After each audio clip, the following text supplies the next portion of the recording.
But this story really kind of shook me up a bit. I couldn't understand why Canadian intelligence are trafficking a girl in the UK to go over to Syria, and then the amount of abuse that Shamima Begum's been receiving subsequently.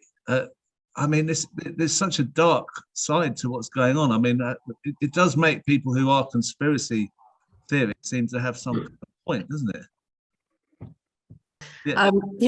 Yeah, it's really a horrendous story, isn't it? I mean, you've got a young girl who's a victim of child trafficking, and she had a baby and she lost that baby. Her two friends have been killed there. She's been through hell. Now, she is a child. No matter what you think that she may have committed a crime, she is a child and was a child when she was trafficked there.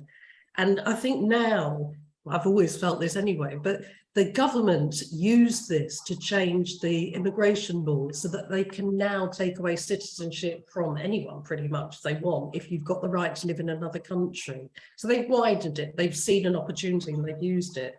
But I think the case for bringing Shamima Begum home now is irrefutable. She's got a lawyer, she's in the middle of an appeal against the removal of her citizenship.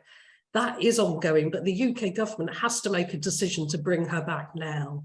She's in a camp in Syria. And, you know, I've said before, in my work, we deal with a lot of asylum seekers and trafficked people. To be in a camp in Syria is terrible. And she must be vulnerable. She's 23, she's been away from home since she was 15. She sounds like she's been through hell. And just think, two of the others that went from Bethnal Green have lost their lives. One was trying to come home because she'd realised what a mistake it was and she was killed in a bombing.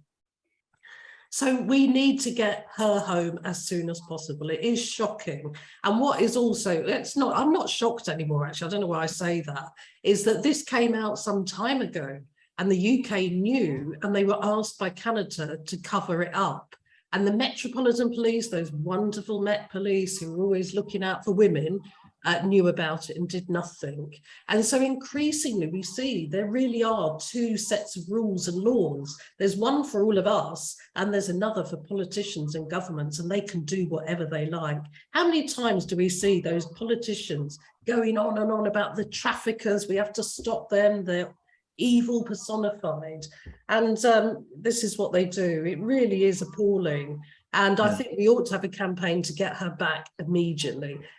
Canadian officials are asking for an inquiry. Yes, there should be an inquiry. There should be one here as well. But more importantly, there should be accountability. But we can't wait a year, 2 years for the conclusion of yet another inquiry that will cost millions of pounds. She needs to be brought back now and given support, the support that is given to people who are trafficked. It's an utter disgrace.